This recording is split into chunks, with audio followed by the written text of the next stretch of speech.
This disclosure is about the truth.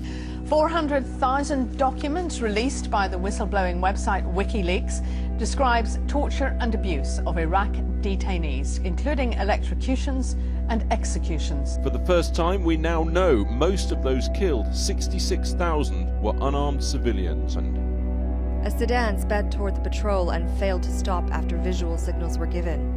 A shot was fired at the front tire, but the vehicle did not stop. The patrol engaged the vehicle, killing 2 civilians. When you read about a 6-year-old being tortured to death with a drill, when you read about an entire family being wiped out in a split second because some 18-year-old American soldier has decided that the car was going too fast and just opened fire, when you hear about people being locked in a prison for 2 months and suspended from the ceiling, all these stories are horrific. There is very strong evidence, compelling evidence of war crimes having been committed by coalition forces. There is over 1,000 reports on the torture or abuse of detainees, cases of people trying to commit surrender and being killed in the process of committing surrender. The Assange arrest is scandalous in several respects. One of them is just the effort of governments, and it's not just the US government. The British are cooperating. Ecuador, of course, is now cooperating. The efforts to silence a journalist who was producing materials that people in power didn't want the rascal multitude to know about. Okay? That's basically what happened. It is the role of good journalism to take on powerful abuses. And when powerful abuses are taken on, there is always a back reaction. So we see that controversy and I believe that is a good thing to engage in. At the same time that the US government is chasing journalists all over the world. Look, let me tell you something. Be nice. They claim they have extraterritorial reach. They must resist. You can't resist. They have decided that all foreign journalists, which include many of you here, have no protection under the First Amendment in the United States. So that goes to show the gravity of this case. This sets a dangerous precedent for all media organisations and journalists in Europe and elsewhere around the world. This precedent means that any journalist can be extradited for prosecution in the United States for having published truthful information about the United States. Following the reports of mistreatment at Belmarsh prison yesterday and again today, he did not look well. And frankly, the treatment is dehumanizing. The fact that he is an afterthought almost. Twice now this week, proceedings have started without a realization that he was not even yet present. This is not about left or right in politics. We can unite on this. It's a dark force versus us who want justice, transparency, accountability, and truth. We have the momentum with us. Please tell everybody that you know that they have to side with Assange and fight against the extradition. If they tell you, I would rather fight for the environment or against animal cruelty or gender equality, tell them they are about to take every right away from you. You will not be able to fight for any other cause. We are talking about the fundamentals here. We must fight against the extradition. We must save Julian Assange.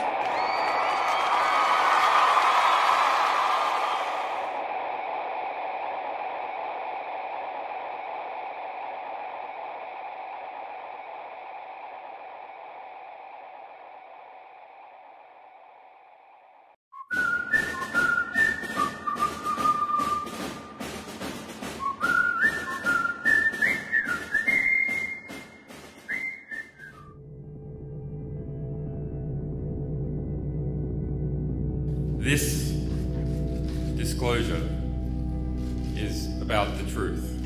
400,000 documents released by the whistleblowing website WikiLeaks describes torture and abuse of Iraq detainees, including electrocutions and executions. For the first time, we now know most of those killed, 66,000, were unarmed civilians. A sedan sped toward the patrol and failed to stop after visual signals were given. A shot was fired at the front tire, but the vehicle did not stop.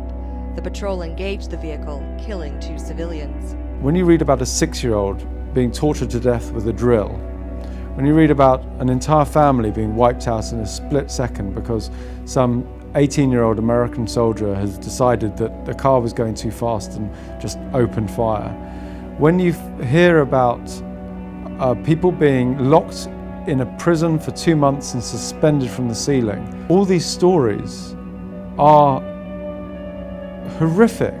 There is very strong evidence, compelling evidence.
This disclosure is about the truth. 400,000 documents released by the whistleblowing website WikiLeaks describes torture and abuse of Iraq detainees, including electrocutions and executions. For the first time, we now know most of those killed, 66,000, were unarmed civilians. A sedan sped toward the patrol and failed to stop after visual signals were given. A shot was fired at the front tire, but the vehicle did not stop. The patrol engaged the vehicle, killing 2 civilians. When you read about a 6-year-old being tortured to death with a drill, when you read about an entire family being wiped out in a split second because some 18-year-old American soldier has decided that the car was going too fast and just opened fire, when you hear about people being locked in a prison for 2 months and suspended from the ceiling, all these stories are horrific. There is very strong evidence, compelling evidence of war crimes having been committed by coalition forces. There is over 1,000 reports on the torture or abuse of detainees, cases of people trying to commit surrender and being killed in the process of committing surrender. The Assange arrest is scandalous in several respects. One of them is just the effort of governments, and it's not just the US government. The British are cooperating. Ecuador, of course, is now cooperating. The efforts to silence a journalist who was producing materials that people in power didn't want the rascal multitude to know about. Okay? That's basically what happened. It is the role of good journalism to take on powerful abuses. And when powerful abuses are taken on, there is always a back reaction. So we see that controversy and we I believe that is a good thing to engage in. At the same time that the US government is chasing journalists all over the world. Look, let me tell you something. Be nice. They claim they have extraterritorial reach. They must resist. You can't resist. They have decided that all foreign journalists, which include many of you here, have no protection under the First Amendment in the United States. So that goes to show the gravity of this case. This sets a dangerous precedent for all media organisations and journalists in Europe and elsewhere around the world. This precedent means that any journalist can be extradited for prosecution in the United States for having published truthful information about the United States. Following the reports of mistreatment at Belmarsh prison yesterday and again today, he did not look well. And frankly, the treatment is dehumanizing. The fact that he is an afterthought almost. Twice now this week, proceedings have started without a realization that he was not even yet present. This is not about left or right in politics. We can unite on this. It's a dark force versus us who want justice, transparency, accountability, and truth. We have the momentum with us. Please tell everybody that you know that they have to side with Assange and fight against the extradition. If they tell you, I would rather fight for the environment or against animal cruelty or gender equality, tell them they are about to take every right away from you. You will not be able to fight for any other cause. We are talking about the fundamentals here. We must fight against the extradition. We must save Julian Assange.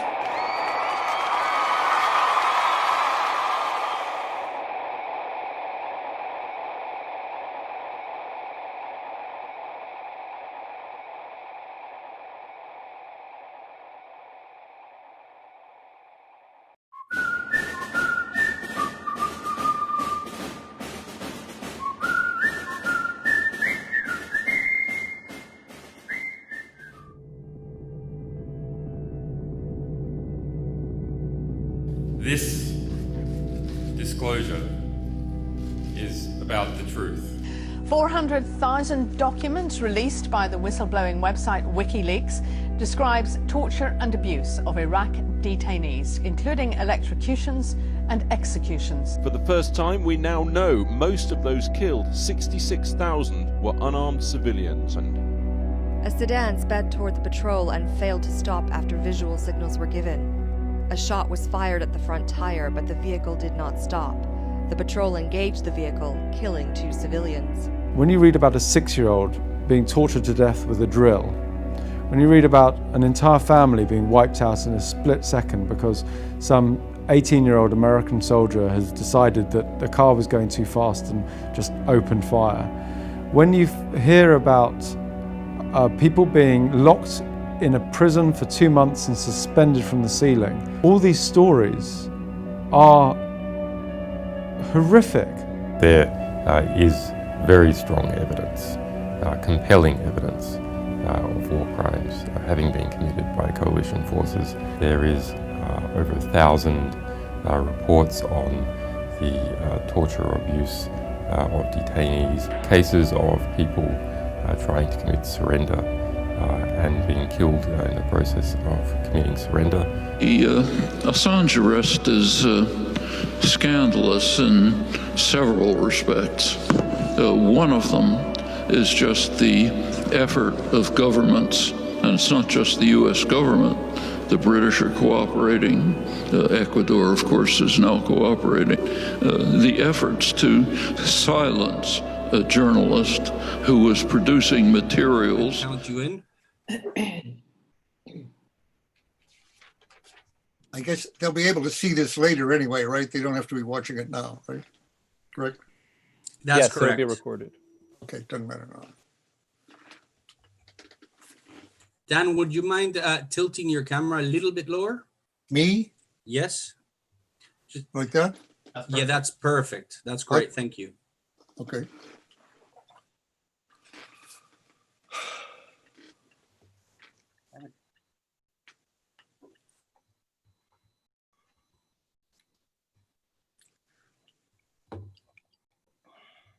Okay, Jimmy, I'm going to count you in now. 5, 4, 3, 2. Everybody, and welcome to our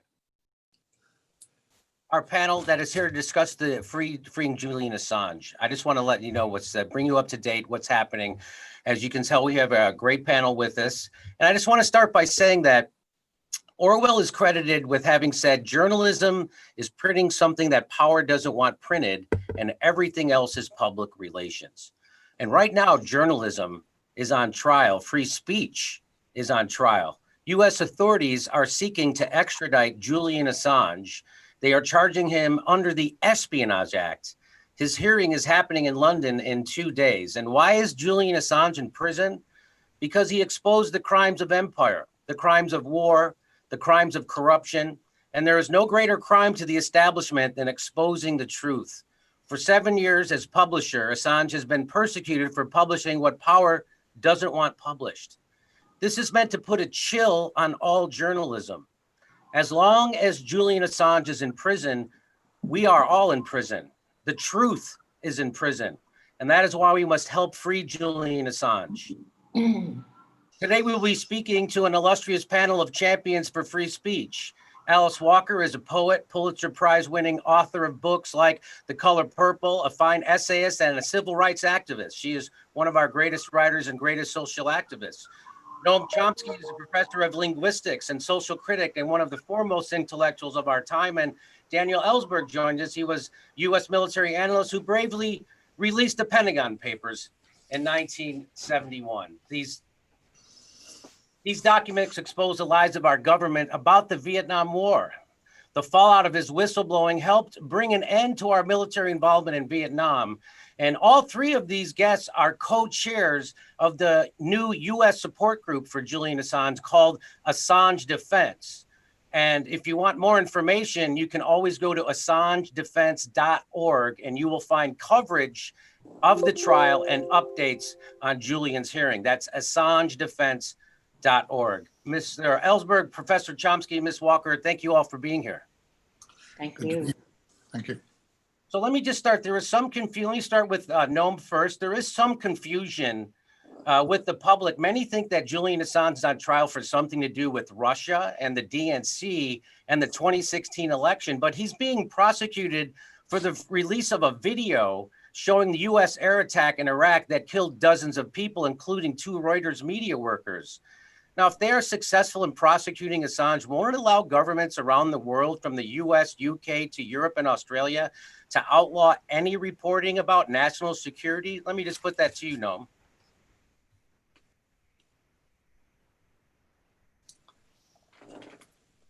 I don't think Noam got that he was addressed to you, to him. Jimmy. Okay. That was directed to me? Yeah, it was directed towards you. Sorry, couldn't hear. Well, Julian Assange has, as you said, met the responsibilities of a journalist in the most effective and courageous fashion. He has released information to the public that the public should know.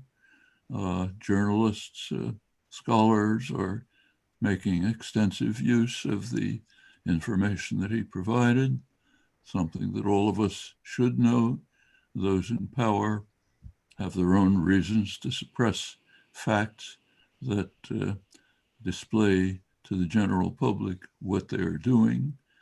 The essence of a free democratic society is that the public should know, understand, have critical awareness and analysis of what their elected leaders are doing. The highest mission of journalists is to fulfill that responsibility. Julian Assange has done so with great merit and courage. We should stress that this effort he's been punished brutally for years for having carried out this crucial mission of journalism at the highest level.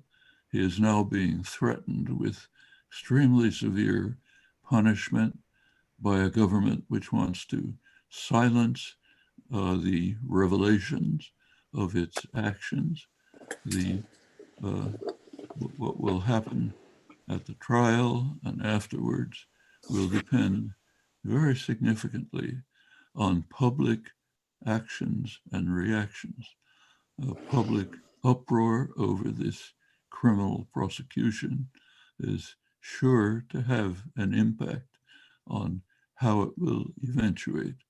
And not only is Julian Assange's fate at risk in this sordid affair, but so is that of journalism, freedom of speech, democratic rights quite generally. We can't stand by and permit this monstrous offense against our highest values to proceed. If I could just ask you a follow-up on that, is the world of journalism so silent about the persecution of Julian Assange? You have to ask them. They shouldn't be. This is maybe people are afraid, maybe they have other reasons, but it's not a great tribute to journalism to see them back away from supporting someone who has lived up to the highest ideals of the profession and is being savagely persecuted for doing so. This is a mission that journalists should applaud. They should be on the front lines of defending Assange and, in fact, themselves against state power that is out of control. Yeah, it seems to me maybe it's because a small internet outlet like WikiLeaks accomplishes what it accomplishes poses a great threat to institutions like the New York Times and the Washington Post, because they're not accomplishing much. But let me move on into to Alice Walker, and this next question is for you. If Julian Assange is successfully prosecuted, what effect will this have on free speech and activists? And why should Americans care about this extradition trial?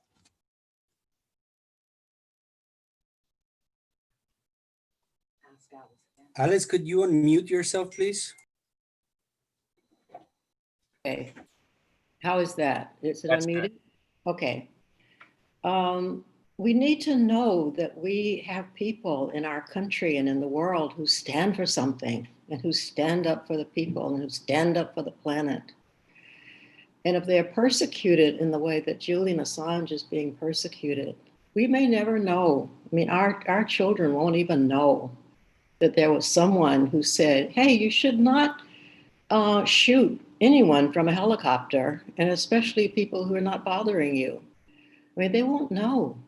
In the same way that we have lost so many wonderful people. I mean, how many people know anything about John Brown, for instance, you know, this great abolitionist who died for fighting for Black people, for our freedom. They hide these people from us in this very way that they're doing with Julian Assange. They just lock them away, they kill them. And who are we to let this happen? Who are we? Who are we to let this happen, really? You know? So we need to press on, you know, all the people who awaken to the condition that Julian Assange is suffering under, and his family. I am especially concerned about his family. This is just a wrong, it's an evil. And we have the power to change it. It takes waking up and it takes acting, that's all. And also, because we are now, all of us, locked down, locked in, locked up with the virus, what a perfect time to just revolt and say enough already, you know, free all these people. Like Julian, although I don't know how many people are quite like Julian, he's quite exceptional.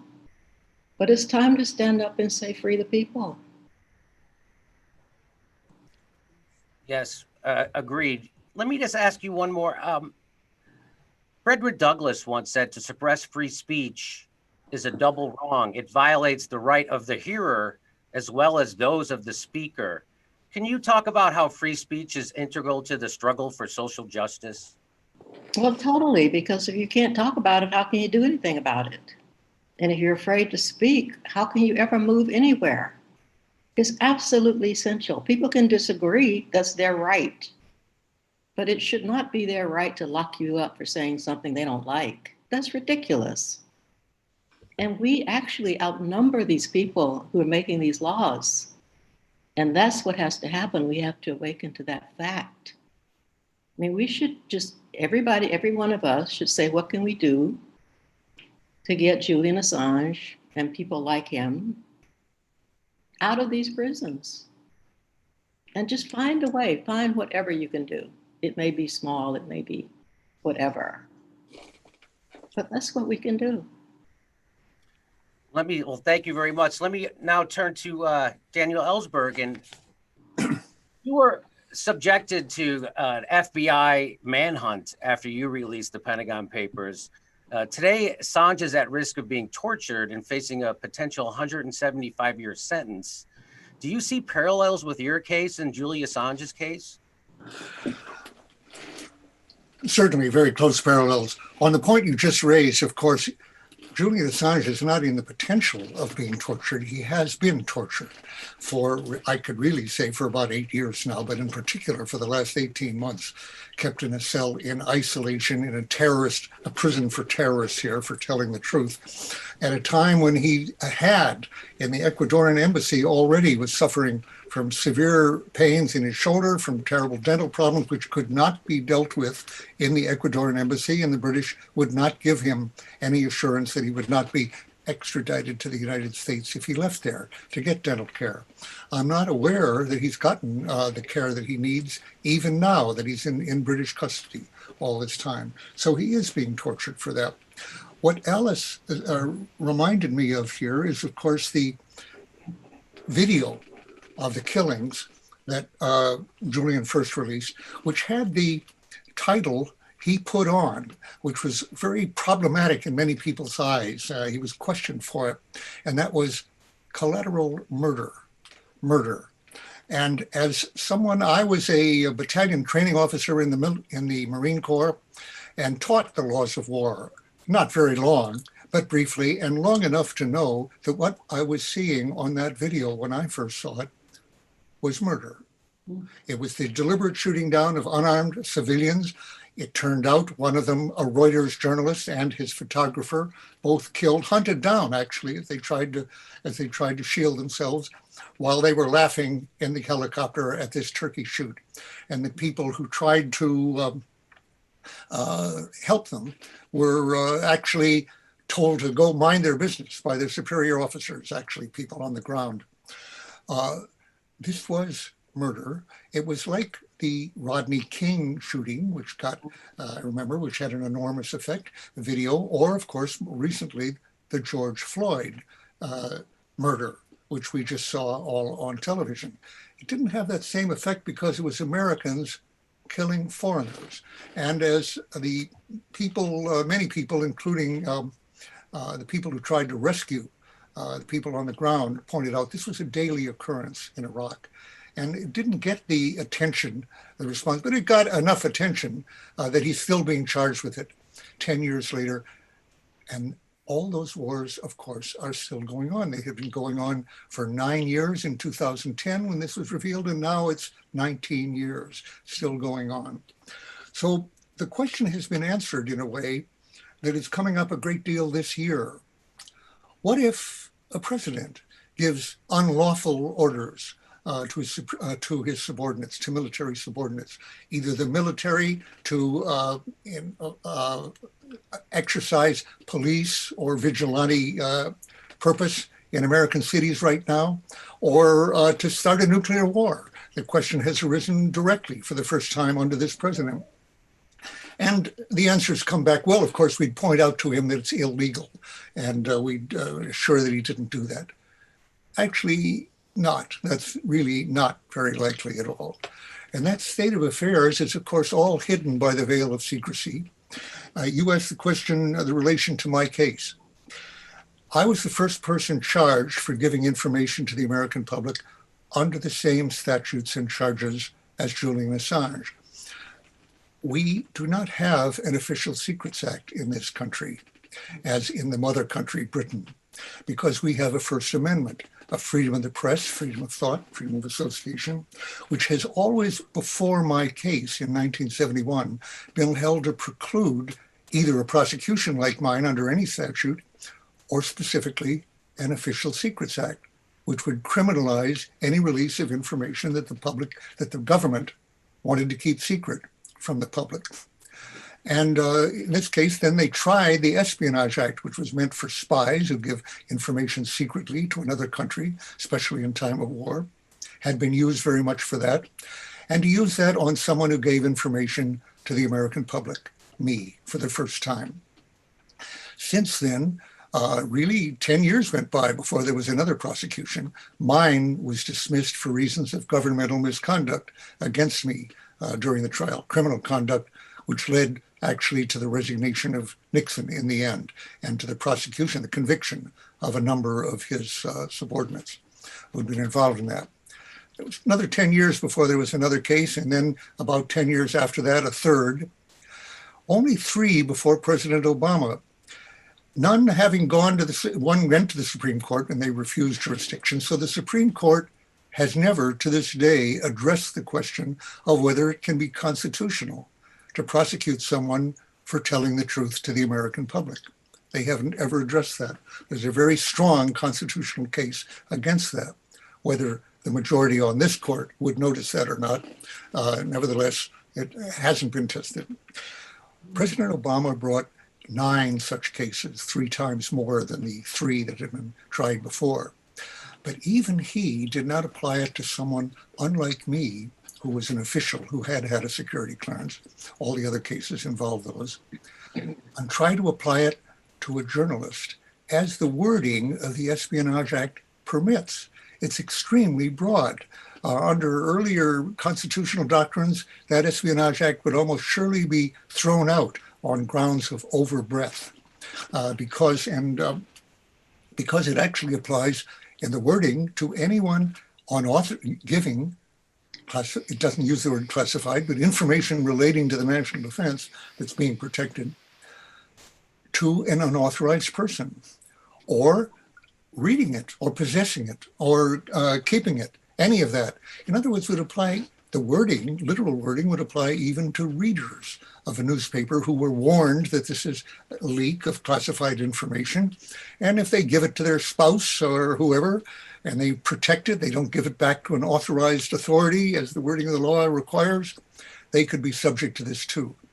Well, nobody had ever tried applying the law that far. It would so clearly lead to, if it got to the Supreme Court, to a judgment of unconstitutionality, and then we wouldn't have any threat to hold over people at all in terms of legal prosecution. Obama considered using this against Assange, actually, in 2010 and 11. And remember, he gets out in 2017, early 2017.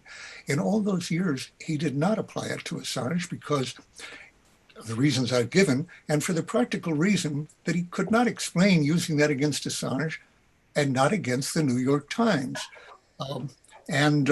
Or for that matter, the London Guardian or Observer, who used this. Assange, after all, who's not an American citizen, is being faced with extradition by the British to another country for having allegedly violated its laws on security.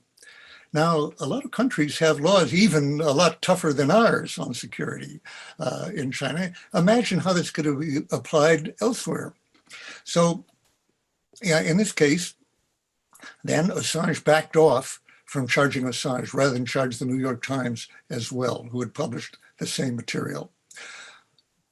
The ACLU warned at the beginning of this administration that this president was very likely to extend the law further to apply to journalists and publishers for the first time. And that is what we see with Assange. And the very fact, Jimmy, that you mentioned earlier, that some journalists have chosen to remain aloof from this on the grounds that he's not really a journalist, as Bill Keller put it, of the New York Times, not a journalist as he could see it. The fact is that if he is extradited and prosecuted here, in the current climate, I would say he would almost surely be convicted. We couldn't count on the Supreme Court to recognize that this was a clear violation of the First Amendment, and we wouldn't have a First Amendment applying to governmental secrecy, to national security at all. We'd have nothing but handouts from then on, and we would have more wars based on lies like Iraq and the others. So Vietnam, for that matter, in my case, the Pentagon Papers. So a great deal hangs on this. And finally, Jimmy, if I may address your question you asked, I think, Noam, why is the press staying aloof from this? To my belief, the press has been in a state of denial since my case. And that was 1971, that was 49 years ago. And I have been saying, I can tell you throughout that time to audiences of journalists, some cases publishers, AP editors and whatnot, this is a buried bomb, a mine, in effect, waiting for you. If you do not examine, investigate the secrecy system and the abuse of it, and the wrongness of the use of this law against this, it is going to be used directly against you, as well as to your sources. They were surprisingly acquiescent at the notion of it's being used against sources, actually. The legal aspects of that, in my case, were hardly ever examined, or in the other cases, which have been going on under Obama. The very frail, well, the unconstitutionality of what's being done. And so they've stayed aloof from it. Oh, this will never touch us. We have an arrangement with the government. We do our best to find secrets, and they do their best to keep them, and it works out pretty well for democracy. Well, it hasn't worked out well for democracy or for our victims in Iraq and Afghanistan, Somalia, Sudan, all these other places that are victimized in secret wars, and it hasn't worked out well for our democracy at all. So the Assange case gives journalists a chance now to focus their attention at last on the direct threat to their freedom of speech and the unauthorized disclosure, which is the life's blood of a republic. You know, Barack Obama did not prosecute the people who ordered a torture program or carried it out. And he said the reason he wasn't going to prosecute them was because all those crimes happened in the past and Barack Obama was looking towards the future. And I guess all those people in prison are upset they committed their crimes in the future, I guess. But now, he wrote recently at the Democratic Convention, Barack Obama said that nobody's above the law, including the president. Yet war criminals are walking free and Julian Assange is in jail. Do you have any ideas how we can bring war criminals to justice in this day and age? In countries like the US, superpowers, victorious or defeated, as in Vietnam, we don't have crimes trials, and we refuse, of course, the jurisdiction of the International Criminal Court, which I think was an American idea in a considerable extent. I could be wrong there in the beginning, but of course then we saw, no, that's not going to apply to us. In fact, I think there have actually been statements and even legislation to the effect that we would use force to free prisoners, Americans who were otherwise going to be brought to trial in the Hague, in the International Criminal Court. And of course, the very collateral murder video, which was the first big release on Americans that I saw. By the way, people have forgotten that Julian had been revealing crimes of state in other countries, including China, for years before that. And but this caught people's attention because it was Americans. Okay. The truth is that Americans have not shown an interest in prosecuting war crimes by Americans when there have been some trials.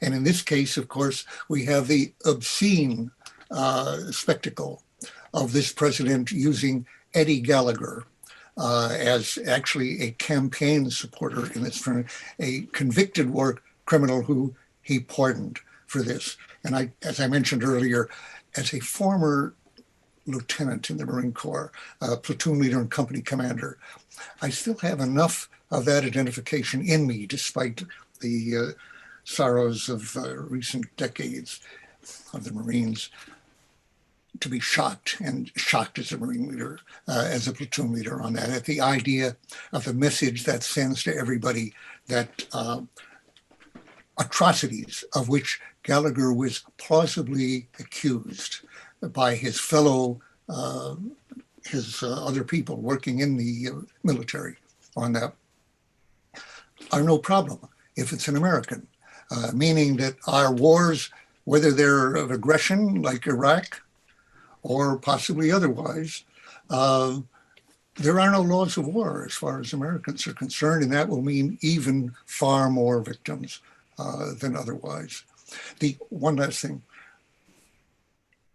Why was there been such a pursuit of Obama and of Chelsea Manning, who was his source, actually, at that time? It struck me that one of the things that hit home to the Obama administration was that the torture that Chelsea Manning revealed going on in Iraq could be put to the White House itself, to Obama, because it extended into the Obama administration that she revealed. These were clear-cut war crimes. What she revealed was that as an intelligence operative at the time, analyst, she became aware, then Bradley Manning in the military, that we were turning over Iraqi prisoners to the Iraqis, people we'd captured, with the clear knowledge that they would be tortured and that they had been tortured. Now, the law of torture in this case, which is international, it's even called just Kogan's, a crime that cannot be legitimized, cannot be legalized by any legislature. It goes beyond that. It's an international crime that, under any circumstances, whatever. And part of the law of that is that to fail to investigate a credible accusation of torture and to fail to prosecute it and punish it is itself a crime equivalent to the torture itself. And for us to turn those people over was as criminal as to do it ourselves. Now, what Chelsea revealed and what Julian published was a huge pattern of these crimes, showing that it wasn't an isolated instance, but clearly was a policy. She had been told, and many people that she revealed in the Iraqi reports, the war logs, and I was with Julian when he released the Iraq war logs in London, had actually done what she'd done, which was say, these people are going to be tortured. And in every case, clearly as a matter of policy, they were told, let it alone. Don't follow that up. That was an illegal order. It was followed by everyone but Chelsea, who spent 7.5 years in prison as a result, essentially. But a policy like that goes up the chain and clearly was allowed by the White House, by the president. So she was revealing crimes, war crimes by President Obama and his predecessor, George W. Bush. And I suspect that has a lot to do with why this continuing pursuit goes on. So as Alice has said, if crime stops at the foot of the government, if officials can't be prosecuted, and what Obama did essentially was to decriminalize torture by refusing to prosecute. Jimmy, you were quoting him as saying, well, that's in the past. Strictly speaking, prosecutions refer to the past. Certainly still in this country. And that means if you're not going to prosecute, it's effectively not a crime. He has decriminalized that, which, as I say, I think is a terrible stain on Obama. And it's not too late to reverse that. Well, one of the reasons why you punish a crime, you prosecute a crime, one is for punishment, but the other is to discourage it from happening in the future. And when you don't prosecute a crime, it guarantees it's going to continue to happen in the future if it's not happening right now. So let me just, one point you made, that you talked about the message it sends to the troops when Trump goes around with a war criminal and pardons him, and the message that sends. What message does it send when Barack Obama tortures Chelsea Manning, which is what he did, for revealing war crimes? What message does that send? Well, it answers itself, doesn't it? Namely, it's just this pattern that I described. I suspect that's not solely an American problem. Other countries, I'm sure, are not quick to recognize crimes by their own people. But really, I remember following the Nuremberg trials when I was young, and very struck by Justice Jackson's, which I remember from the time actually, saying, we are applying laws that are meant to be universal here. And if this is a paraphrase now, but if these are not to be applied equally to Americans in the future, this will have been a mockery. Well, that's what happened. They haven't been applied, they're not being applied, and they should be. Let me take it back to you, Professor Chomsky. And, the international corporate state fears investigative journalism. What does the fact that all major news outlets are controlled by billionaires and corporations, does that pose a threat to our democracy? Very seriously. If the United States, notice, is one of the very few countries that does not have any substantial, meaningful public broadcasting. It's only under private control. Actually, this was a battle. It goes way back to the days of the framing of the Constitution. One of the parts of the Constitution is establishing the post office. Why this is very much under threat today. Why the post office? The post office was instituted by the framers as a way to support a free and independent press. Almost everything that the post office was doing in the early years of the Republic was providing very inexpensive distribution of press, journals, magazines to the country. I think that was maybe 80% or so of what they were doing. This was intended as a way to ensure that there would be a free and independent press, given what amounts to a subsidy to be adversarial and independent. That's the source of the post office. One of the reasons why there are such major attacks against it today. We don't want the corporate sector and those who work for them don't want a free and independent press. They want to control it. It's called neoliberalism. Turn decisions away from government, which has the flaw that it is responsive to some extent to the population. Turn it over into unaccountable private hands, then you're safe. Okay, this has gone on through American history.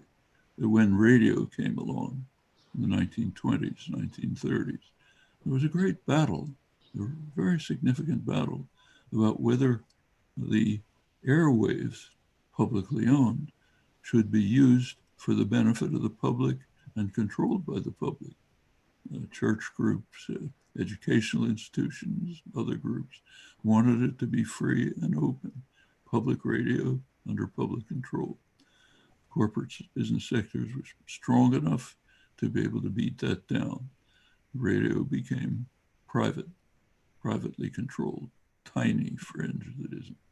Same thing happened in the late 1940s with television.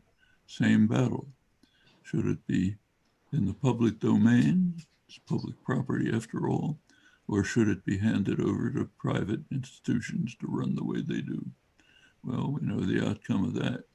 The United States has nothing like BBC, Air France, others. It's a privately owned system. Well, the system works. We shouldn't overlook the fact that the press does perform a major service. I mean, journalists are overwhelmingly honest, courageous, describe what they see. You can trust what they say. It's the best. Just speaking of myself, first thing I do every morning is read the New York Times, knowing the flaws, once we understand, we can compensate for the way the news is framed, for what's chosen and what isn't chosen. We can fill in the gaps. We can correct for the ways in which things are modified and presented. But that is that and others like it are the main source of information. However, the idea that the media should be truly under public control, independent, free, the way the founders interpreted the First Amendment, that's the way they interpret it.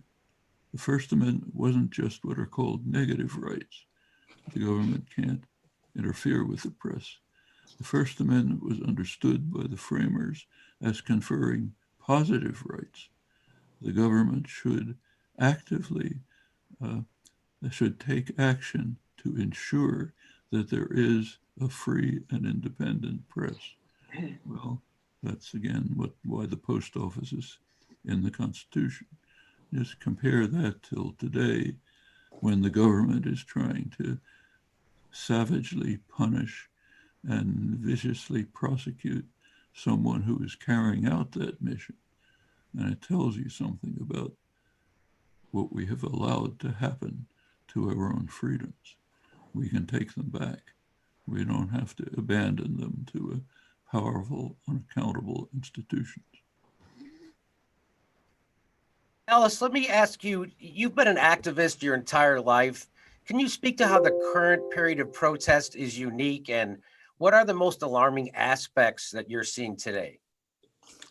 Well, there, first of all, are very many positive. I'm sorry, Dr. Chomsky, that question is for Alice. Well, I'd actually rather continue talking about Assange, Okay. if you don't mind, because I'm really concerned about him and his family and what is going to happen to them if we fail to free him. You know, I have lived long enough to witness so many assassinations, for instance, where the person is killed or put in some dungeon, and then the family is just left to, you know, sink or swim as it will. And this is an area where I really think we should spend a lot more time, you know, really thinking about what we're doing when we consign people to these dungeons, literally dungeons, and go on about our lives as if they don't exist. I mean, the talent for forgetting is just amazing to me. Now, these are people who actually give us so much of their very substance. You know, I mean, Julian didn't have to do this, but he did, because this is the kind of person that he is. He's made like that. You know, some people are just made to stand. And he's one of those people. I mean, this is a good person, and it's really just shocking to realize that people can't any longer tell when someone is good. I mean, they've just lost that ability. And we used to have it. You know, you used to just know, oh, that's a good person there. And now you just, anyway, so this is an area where we need to do some soul searching homework, whatever it takes to regain that ability to we used to say grok somebody. You have to be able to grok somebody and know that this person is really the medicine that your community and your world needs right now in order to stay worth living in. You know, we're losing the planet because we've forgotten how to tell when somebody is trying to save it. We just can't tell. And this is a tragedy. You know, it's a human tragedy. And we're catching it. You know, we're really, you know, inheriting what we have let happen. And also back to Noam, you know, I'm listening to him and thinking how all that early stuff about this country didn't even apply to people of color. And that is also what you're seeing in the way war is made on them. You know, the people who are making the war still believe that the people of color in the world don't really count as people, and so you can just do whatever you want. And that's the deep, deep racism, which, coming back to your earlier question, I would say, some of the people now, some of the youth especially, are attempting to address, the white youth. They're actually now in many, many numbers, which is great to see, of white people trying to deal with the history of racism, which has to be dealt with in order for the United States to live and for the rest of the world to live. It is a terrible wounding that has affected this land, and we have to figure out a way to deal with that. Otherwise, we're sunk. And I see you're very distracted. What are you doing? Who, me? You. What am I doing? I'm listening to you. Well, you seem totally somewhere else, and that's the other problem. We have to cultivate better listening, and right along with better seeing, and we have to forget about how the thing looks perfect. None of it's perfect. It's perfect in its imperfection, and just go on with that. Okay. Let me just ask you this question. I was searching for this next question. Maybe that's what you were seeing. My eyes go down to the paper. We tolerate horrors of foreign policy in order to achieve the smallest reforms in domestic policy. We adjust to internet censorship until it affects us. We live with unspeakable cruelties towards the earth and the planet, focusing on human rights, although they are unshakably interconnected. Can you speak to what the danger of accepting the war on whistleblowers is, as many liberals have done throughout the Obama administration and beyond? Well, I've been banned a lot in my lifetime. I've been called everything but a child of God. So what that does is it hurts. And sometimes you look for your books or whatever you produced and they're just not there because, well, they've been banned, right? So then you have to think about your livelihood. So that's totally reasonable. You have to eat, you have to live, you have to find housing. If you have children, you have to take care of them. So all these things have to be considered when you then make the decision whether you're going to just step up anyway. And that is what is called for now. Just step up anyway. Okay. Let me go back to Professor Chomsky, if I could. The internet has given us an extraordinary platform for dissenting journalism, my show being an example. But now we're seeing monopolies of big tech that works with government to silence free speech. What is the future of dissenting journalism in the world when big tech seems to have the power of censorship and people accept it because it's a quote unquote private company? People accept it is the crucial phrase. If people accept it, if people accept to be submissive to private power, then of course it'll take over, but they don't have to be. Alice mentioned books being banned, and when books are banned by private power, civil libertarians don't take notice. I've actually had experience with this as well, going back to 1971, which Dan mentioned.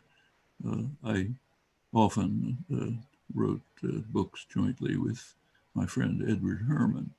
The first book we published was in 1971. It was a book on counter-revolutionary violence, the violence used to suppress popular movements. We were thinking primarily about Vietnam, but others. Book was published, 20,000 copies, public, pretty small, flourishing publisher. The conglomerate, an executive of the conglomerate that owned the publisher, which is now Time Warner, it was in a different name, didn't like the book, ordered the publisher to retract it. When they refused, he put the entire publisher out of business, destroying all of their books. Now, this was brought to the attention of civil libertarians. They didn't see any problem with it. After all, the conglomerate owns the publisher. If they want to put them out of business and destroy every one of their books, not just ours, that's liberty. Actually, I think there was one major exception. Ben Bakdigian did stand up and say this is wrong, but virtually no one else. When we, part of the genius of what we call neoliberalism, what we've been living under for 40 years, was encapsulated in Ronald Reagan's inauguration speech. Everyone knows the phrase, government is the problem, not the solution. Translate that into English. That means that decisions are going to be made somewhere, but they shouldn't be made in government, because government is somewhat responsive to the public and somewhat under the control of the public. So take them out of public hands, put them in the hands of private tyrannies, which are totally unaccountable to the public in law and in practice. And then we will have what's called liberty. You have liberty if you abandon everything to unaccountable private power. Now, that's what we've been living with for 40 years. And this is very closely connected to it. If the government itself, if we lose even the capacity to influence the government, to permit, not only to permit, but to support and advocate freedom of an independent adversarial journalism, we've given up everything. We've given up the freedoms that the founding fathers established in the constitutions. We've been giving up any hope to influence, control the affairs that affect us and others. Very serious issues are on line. You know, Julian Assange said that power is a thing of perception. They don't need to be able to kill you. They just need you to think they can kill you. Can you speak a little bit about how Julian Assange's imprisonment has already had an effect on dissenting journalism? Well, I think Julian Assange, first of all, provided a vast amount of material. We've been talking about one particular case exposing the war crimes, but there's a huge amount of important material there, which is being widely used by journalists, by scholars, in all sorts of domains. I have as well. Others, I'm sure, have. In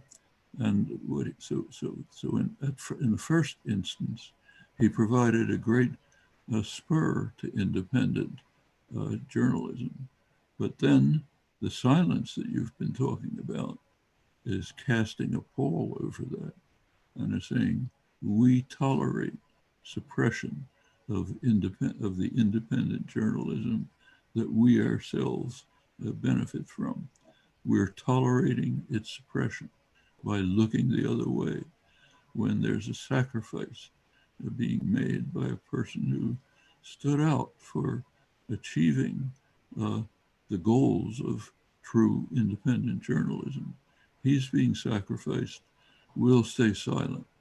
That's a very dangerous threat to the independence and freedom, not only of the press, but of a free democratic society altogether, something that the framers of the Constitution understood very well, as I mentioned.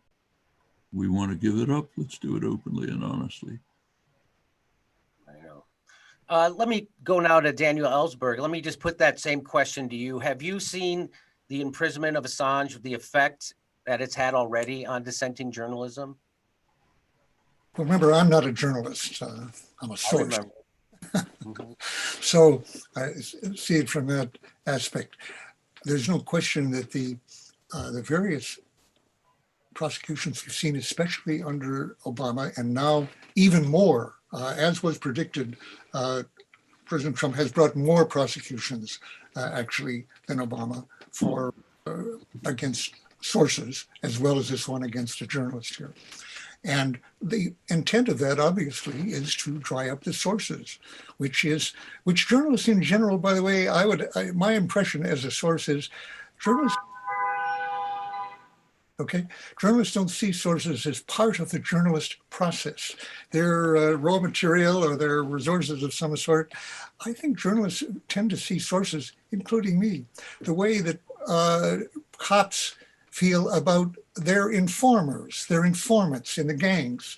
They're snitches, they're criminals, they're breaking a law, which they aren't, as I was trying to explain, that the journalists assume there is a law that applies to sources, not themselves. And I have to say, one more time, the same law that applies to sources can be directed at the journalists and now is being directed in the form of Julian, and he will not be the last. So the intention of this, of course, is to confront people with extreme punishment. And to go back, the nature of this punishment, by the way, let's say Snowden, despite the fact that this week there was actually some good news for the first time, which is that a court has held that the law that Snowden revealed, actually, that is to say the process that he revealed of hearing everybody in America, having denied that they were doing that and having been forbidden by law to do that, that was criminal, the law was illegal and probably unconstitutional. That doesn't mean, does that mean that Snowden then is home free, that he can't be prosecuted for breaking a law that was held to be unconstitutional here, or exposing a practice that was unconstitutional? No, revealing it is still, the offense. And what would happen to him if he came back? I can predict that on the excuse of keeping him from telling more secrets to inmates in a general population in a prison, he will be held in solitary confinement for the rest of his life, I would say, like my friend Mordecai Vanunu in Israel, who spent 11 and a half years of a 17-year sentence in solitary confinement. And when Alice mentioned about the human aspects of this, I was really, this applied also, by the way, to Jeffrey Sterling, a CIA person who was not given proper medical attention when he was in, having revealed a total bungle by the CIA, and they were out to get him as a result. Okay, Chelsea's case, where she was held in solitary confinement for 10 and a half months in Quantico, which led to a lot of public protest, made people aware of how common this solitary confinement actually is. Jimmy, you started out by asking a question about torture. It is clear that that is torture, as the rapporteur for torture in the UN, two of them now actually in succession, have said that this is torture. And I think Chelsea's own case made a lot of people aware for the first time. It was happening to a white person. They made them aware, wait a minute, this happens all the time. People are held for years in solitary confinement. And of course, mainly people of color are convicted of that. That is torture that is going on right now and should be held illegal. So that's a practice that should change totally. One last thing, when Alice mentioned how so much of this is done to people of color. Well, so many of our illegal wars, imperial wars in the world, are to keep hold of former colonies.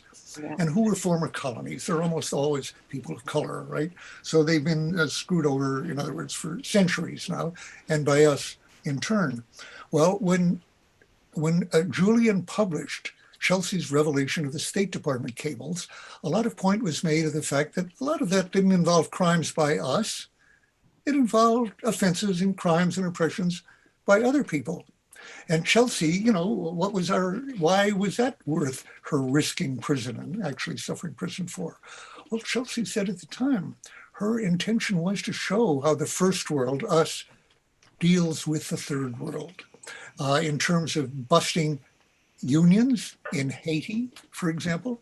And a very good example is what was revealed about Tunisia, that had Julian given the information, let's say, only to the New York Times and not to 6 or 7 newspapers competing with each other, assuring that a lot of it would get out, the information about Tunisia was not put out by the New York Times and would not have been about the extreme corruption of their dictator. Ben Ali.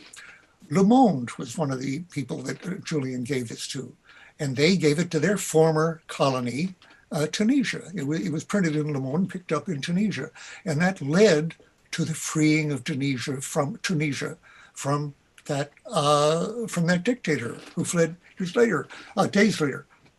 There should be a statue in Tunisia, in Tunis, to Chelsea and to Julian, actually. And that's one of the rare cases where the Arab uprising, which it led to, actually, really has worked out reasonably well so far, a genuine liberation. That would not have happened without Julian's and Assange's and Chelsea's putting out this massive information from which people could find oppressions all over the world. So it isn't just American freedom of speech that's at stake here. The imperial order as a whole is maintained by secrecy and needs to be challenged. But let me just give everybody a chance to give our closing statement and wrap up as we're coming to the end of our panel here. Let me start with Professor Chomsky. I know if you would like to, any last words you'd like to add? I would just like to stress once again that popular action in support of Julian Assange will be critical in determining the outcome of this process of prosecution of someone who is standing up for our rights. Silence is not an option. I will. Thank you very much, and thanks for being a part of the Assange defense team and doing this. And now let's move to Alice Walker. Alice, go ahead. Do you have any final thoughts you'd like to share? Well, I think ignorance is our greatest enemy. And lucky for us, ignorance is something that can be defeated, you know, and I think if people take the time to actually look into this case and understand what Assange did and what he's doing and what he's standing for, it will be fairly simple to realize that this is someone who is trying to give us all a fuller life, a freer life, a happier life. This man is actually bringing us a gift. And we should be very, very, intelligent enough to see that if we look into our lives, there will be all these areas where we can be free people. We don't have to be just stooges and slaves of whatever the media is telling us is the flavor of the week. This is really something. I mean, it's a great, great offering. And we should rise up and accept it as the offering that it is. I mean, I don't want it to be his life, though, that's being offered, or the father, the children of Julian Assange. I don't want them to be like so many of the children of, assassinated and imprisoned people where they grow up without a father. If that happens, how can we bear it? How can we bear it when we can prevent it? We can prevent it. So I would just say for all of us, just start studying. I believe in study. I believe in learning. I think learning is one of the greatest things you can do to free yourself. Learn everything you can about this case. It'll reveal your country to you in a way that perhaps you've never seen it. And let's just get on with it. We are the many. They are the few. All right. And let me go to Daniel Ellsberg. Any closing thoughts? Yes, I can't help feeling that it's an honor to be on this panel and to see the faces of my fellow panelists here. I had to laugh when you raised the question about censorship, and one of us, Alice, said, "Well, I've been banned. My books are banned." Very good. And when it comes to, in my case, I was prosecuted. Last night, I was reading a book that was one of my great inspirations, actually, for the Pentagon Papers. I don't know if you can see this. It's Noam Chomsky's book. Now, why was I reading this now? Because I was looking up his pointless, unprecedented chapter on the beginnings and the rationale for World War II in the Pacific. And it's the 75th anniversary of Hiroshima. It has put me on to studying from the Japanese point of view, actually, the ending of the war. And this book is the one that first really put in my head as a former official the notion that, as Noam says over and over again in The Logic of Withdrawal in this book at that time, that Americans act as if we had a right to be doing what we're doing, to be invading Vietnam, to be regime change, as it's now a commonplace in the idea. The very definition of imperialism is, yes, we don't like that country, leaders, let's get rid of it, assassinate or not. Is assassination possible? What is happening to Assange right now, I can only be understood as a desire by British and American authorities to see him die, rather than to make his case in court. That is my belief. That's the speculation, if you like. That's just the judgment. It's outrageous. It is criminal the way he is being treated. Many jurists and many doctors in Britain have signed petitions exactly to that effect, that for medical reasons alone, as Alice keeps mentioning, he should be released or put in totally different auspices. And in general, that he is, as I say, being tortured right now. And for, as Alice says, for informing us of information we had a right to know, needed to know, and has made a difference. So, as each of them said, Chelsea said that she was prepared, to her informant, unfortunately, that she's prepared to go to prison for life or even be killed to get this information out. And if it wasn't acted on, she would despair of the human species. Snowden said, who, by the way, Julian was critical in keeping Snowden, in getting Snowden out of Hong Kong, with his assistant, his aide, Sarah Harrison, who accompanied him on his trip and helped him in Russia get exile in Russia. And Julian, I think, hasn't gotten the credit that he deserves for that on Snowden. But as Snowden said, there are things worth dying for.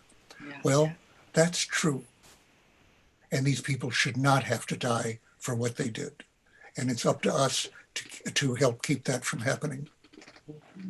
There's a real assault on journalism that's happening right out in the open. So I just want to say it's been my honor to be a part of moderating this panel with such illustrious champions of free speech. I want to say thanks to Ellsberg, Noam Chomsky, and Ellsberg for being part of this. And great that now there's a coalition of journalists, intellectuals, activists, and concerned citizens from all around the world who are calling upon the UK government to end extradition proceedings against Assange. You can join this coalition. Go to Assange.org, Assange.org for the coverage of the hearing and all the updates you need. And if you're watching this, then they're about free speech. So thanks for watching, and thanks again to my panelists.